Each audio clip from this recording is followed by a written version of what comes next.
So I guess we should do another Friday Foursome.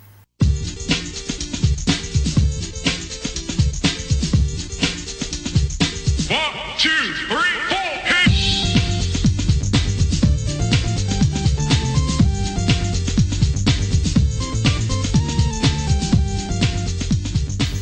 Hello everyone, it's Friday. That means it's Friday Foursome time. And you can probably tell by my voice that I'm a little bit low-key about this one. This is Friday Foursome 20! We're up to 20 episodes already, and I've got to admit, I'm not normally downbeat. I'm really not, but Friday Foursome 19... bit of a flop. Just a tad. I don't know why it happened like this. Bit of a shame. Little bit disappointed. It's disheartening, but I will soldier on, and Friday Foursome will continue. We only received 3 entries for Friday Foursome 19.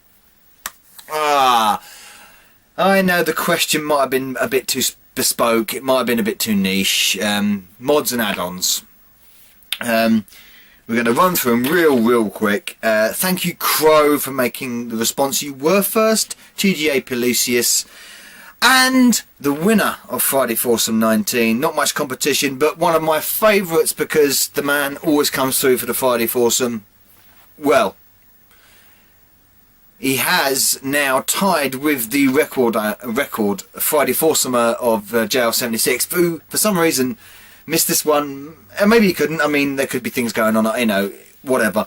But yeah, Acidonia 150. You and JL76 are now joint Friday Foursome Kings, and well done, Gary, because you won this one with 5 votes for your mods and add-ons. So let's go over to Acidonia 150 and check what he said about his favourite mods and add-ons.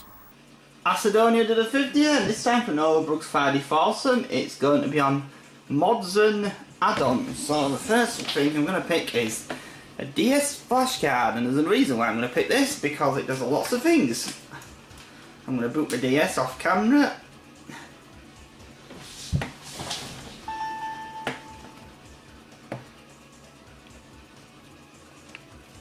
There you go, DS1 flashcard. As you can see, there's a reason why I'm picking this. So really, see, there's that one, like that one. What's in Mario? No. See that one. See, that's a prime example of what's good about mod card. Is that one, Mario 3DS? That's like hats of new Super Mario Brothers with DS with Mario Bros 3 levels of new content. And we're gonna boot that Manic Miner because that's a homebrew game. Alright, build it up.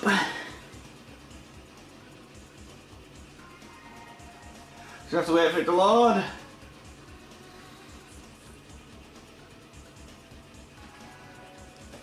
And there you go, look, there, look, Manic Miner, the Lost Levels. This is a sequel to Manic Miner, only made for the DS.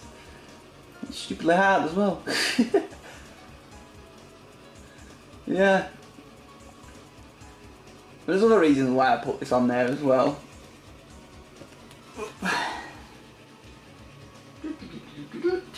I'm going to build it back up again, because this is another real good reason most people don't talk about flashcards. I mean, it's convenient that you can throw all your games on one card and you don't have to stick them like millions of games out if you're going on holiday or something like that. But there's another reason why when I build it up you'll figure it out, right? So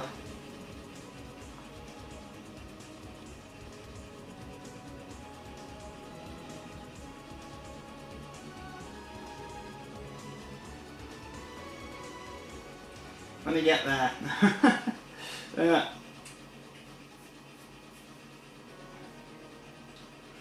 I'm gonna load this one up. This is called Nitrographed.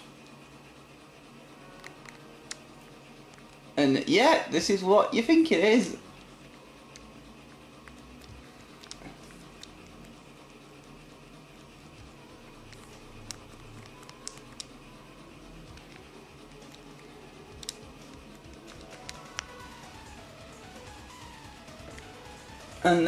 And look, What you doing? Yeah, look at that. PC engine.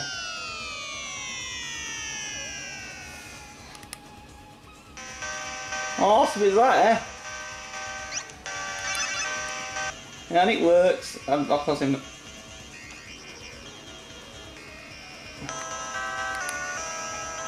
this was actually one of my favourite features of the 3D, this actually.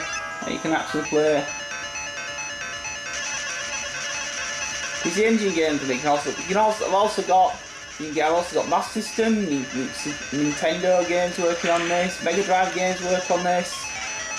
This is regular DS, by the way. I'm not going to do very well because obviously I'm not holding the machine very well, but oh yeah, you get a point. It's crazy, isn't it? And yeah, that's number 1. And I'm going to leave this running while I talk about number 2.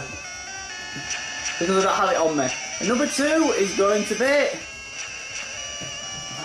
Lower the volume. Lower the volume down. Where's the volume on this thing? I can't remember. Never mind, I'll just turn it off. And number 2 is going to be the Game Genie. And now most people know what the Game Genie is. Well, I hope they do. I mean, the Game Genie was a hacking device, and I had the Mega Drive one. And you can basically use cheat codes in games, like make games harder, do really stupid things like glitch the graphics out and other really daft things that I don't know why you'd actually want to do, but yeah, the Game Genie. And also, years down the line, it has another really good purpose, especially the Mega Drive Game Genie, is it can actually bypass region locking without actually modding your system. Because if you type certain codes and it bypasses the region lock on later US and Japanese Mega Drive cartridges, so there's another thing you can do with the Game Genie if you didn't know. Yeah, the Game Genie, I'm not going to talk about it much because most people know what a Game Genie is. I'm sure most people watching it do. Right, so the next one and this one and the next one and this one, and an honourable mention for the Game Genie because there's another thing very similar to the Game Genie out there. That was the Dreamcast Game Genie.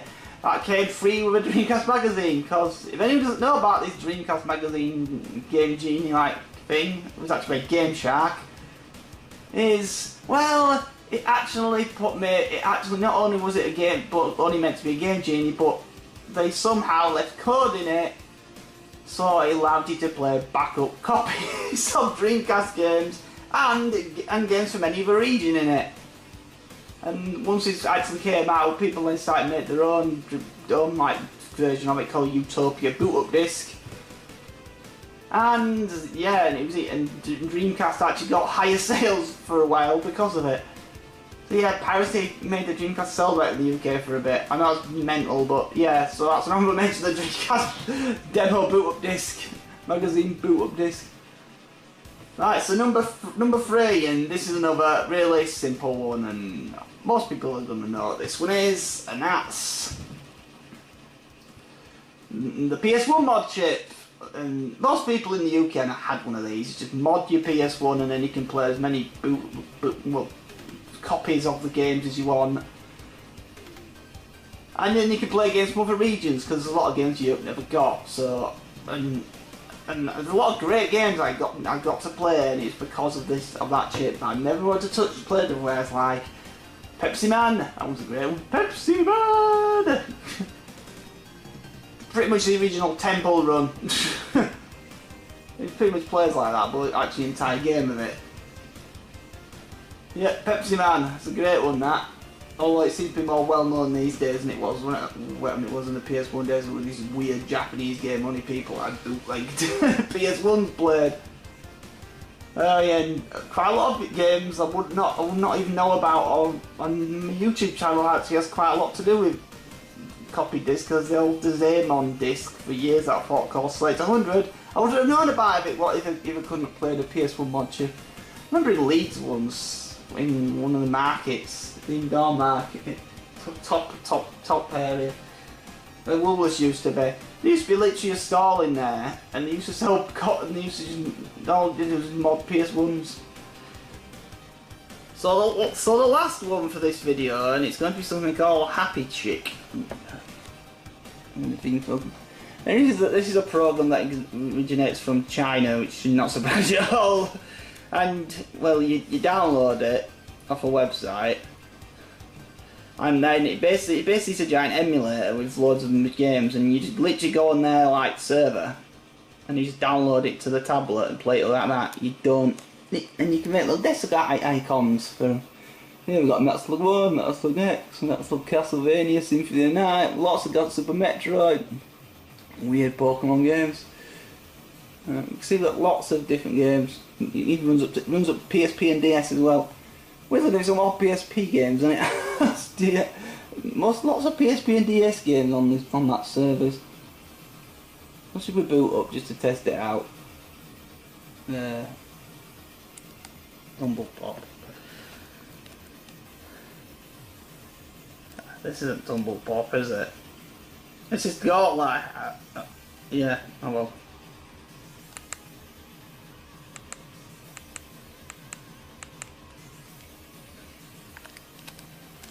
Yeah, new sound. That's a little bit. You can see, yeah, it's a great emulator. I wonder how I'm playing it. This thing's got buttons.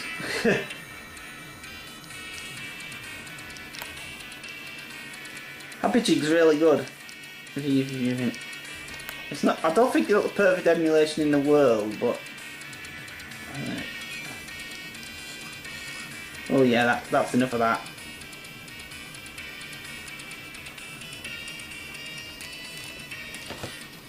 Yeah, I think you can tell what that is by that. So yeah, the mods and hacks I picked was DS flashcard, PS1 chip, the Game Genie, the Dreamcast demo action replay boot up disc or / Utopia boot up disc. That's kind of a bonus one. And Happy Chick. Well, anyway, thank you for watching. Oh yeah, and if anyone knows in the chat, who is this dude? Anyway, thank you for watching. So there you go. Thank you very much, Gary, for that. I mean, that Happy Chick thing. What's it modding? What's it? I suppose it's modding a tablet, a phone, I suppose. Bit spurious, but the others I'll give you, especially obviously the classic PS1 mod chip, Game Genie, and of course a DS flash card. All very handy and helpful things that many of us know about. But thank you, Gary, for that, and well done for winning Friday Foursome 19. Now, that disappointment out of the way. I'm not saying your disappointment, Gary. I'm just saying that the response to the whole Friday Foursome 19 debacle, you know, it goes down like a lead balloon in a sink of whatever, something that sinks very quickly. A lead balloon in a liquid helium. No, that wouldn't work. Liquid hydrogen. Something like that. I might be rambling. Anyway. What was I going to say? Friday Foursome 20. Let's move on. I'm going to try and give this one the bollocks completely, and everyone should have an answer to the Friday Foursome episode 20, because everybody, as far as I know, likes these kind of games, and everyone has their favourite character. So, I want you, get me words right, I want you to name me your 4 favourite fighting game characters. Yes. And when I say fighting game, this is true fighting game. We're not talking about scrolling beat 'em ups here. We're not talking about slash 'em ups or anything like that. This is 1-on-1, 2-2, you know, Street Fighter. We're talking about Dead or Alive, Battle Arena Toshinden, Soul Blade, King of Fighters, things like this. So I will kick off with my choices. Now, the first thing, I mentioned the game already, Street Fighter 2. Now, I'm going to go for characters that I really, really gelled with. I got their moveset very quickly. I could achieve great things with them on screen. Now, you can choose to do it this way if you want. If you want to go with your 4 characters that you're best with, great, do that. If you want to go with the 4 characters you prefer their personality and look and that kind of stuff, fine, go with that as well. Or mix the 2. It's entirely up to you to do it. But my 4, I'm going to go with the 4 that I'm very good at playing with, either against the CPU or against other people. So Street Fighter 2, it has to be the man with the brows that could kill anybody, as well as his fireballs, and that's Ken. I always played as Ken. The first time Street Fighter 2 came out, I always played as Ken, and because I always thought he was a superior version of Ryu. You know, playing the original Street Fighter, you had to play as Ryu, but when you wanted to be player 2 because you played as Ken, and for some reason he just came across as a little bit more hardcore than Ryu. I don't know why that is the case. It shouldn't be, because they are basically clone characters. They're basically palette swaps. But obviously in later games, Ken got certainly modified moves, and Ryu then got modified moves, and they became a little bit different. Same basic move set, but became slightly different with the specials. Especially things like Hurricane kicks, throws, the way they do the Dragon Punch and stuff like that. So Ken trumps it for me, especially, you know, in Turbo he had the fire Dragon Punch, and Ryu didn't have that, and it drifted more as well. Ken's Dragon Punch drifted out more, so I could kick anybody's ass with Ken, and I still can do to this day. Don't you remember Monkey Spaz? Ha ha ha ha ha ha ha ha! Playing at Play Blackpool many moons ago. My second character will be from Mortal Kombat. And again, it's essentially another palette swap, but not a move swap. And I think lots of people would pick him as well. Appeared in all the Mortal Kombats, I think. Sub-Zero, classic character. Again, a character that I gelled with straight away. With the combination of the sweep, the combination of the freeze ray. I could do his special move very well. And in the original game, it was one of the most brutal special moves as well. Wonder Boy's just started up. I just turn it down. This TV's packed up, by the way. I'm going to have to fix it, so that's why that's blanked out. Yeah, so Sub-Zero, it was the first character that I used to complete the game, and subsequent games, Mortal Kombat 2, Mortal Kombat 3, and so on and so forth. Always go to Sub-Zero first, whenever I pick up a new Mortal Kombat game. I'm looking down there because my list is down there. Apologies, I normally put it in front of me, but what are you going to do? My third choice will be from the Tekken series. The Cyborg Ninja Badass. Badass? What the fuck? Badass! Let me just wet me whistle. Your Cyborg Ninja Badass, Yoshimitsu. I loved him. He's such a fucking cheat because he's got a weapon, for starters. And I used to piss many people off by playing as Yoshimitsu. Mainly because I worked out at a time the stab maneuver, and even used the Harikari maneuver to great effect, even though it actually takes obviously energy off yourself. It was always hilarious, and he's got the spin thing, he's got the jumping back kick thing, which is always devastating to anybody if you get it in connection correctly.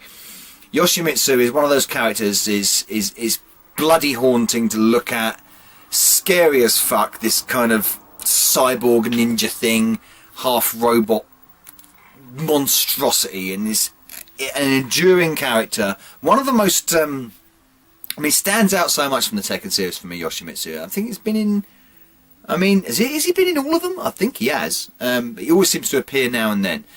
So one of my favourite characters to play as. He's a bit of a crazy character as well when certain moves that he does, the spinning move and things like that, nice slashes of his blade. Cheating bastard that he is. Should be in Soul Blade. And my final character will be from Dead or Alive, and this will be Kasumi. I always thought, out of all the females on the roster of Dead or Alive, and there's a lot, as we know about, Dead or Alive is infamous for that kind of thing. I always got on with her best, and she had some great, really, really great moves. The double stomp throw, style throw. It's not a throw, but it's sort of like a submission move, I suppose. It's a double stomp on the head thing. It's really excellent to look at. It's a bit on Dead or Alive too. You had her back flick kick thing, which would set you up for so much good stuff. She had multiple reversals and counters that I really got to gel with really quickly, and I got to master her pretty quickly. And normally I would go for male characters on these fighting games, but for some reason, aside from Ein or Hayate, sometimes known as. That was the other sort of character I really got on with first with Dead or Alive. Yeah, Kasumi was the one that I just goes to straight away because she was just the best as far as I was concerned. I could control her very well. I could get the moves out pretty bang on. And I'm sure you guys will have certain characters that happens to you as well. Certain characters you can really gel with their moveset. And also she looks fantastic. A really great sort of representation of a female hardcore fighter. Love that kind of stuff. So, there you go. That is my 4 choices. Got an itchy neck. That is my 4 choices for my 4 favourite fighting game characters. 4. What are your 4? Any fighting game goes. Like I said, the best you're with, the best the way they look, the best personality, the best backstory, whatever. Your choice. Hopefully, we'll get a better response we did for Friday Foursome 20 than we have for the previous Friday Foursome, which is going to be confided to the annals of history. I don't know what happened. I really don't. Thank you for watching. And sorry if this Friday Foursome's a little bit late. I extended it a couple of weeks just to see if anybody else would sort of like make a video, but they didn't. So, you know. Cheers. Novabug and Friday Foursome, episode 20, out.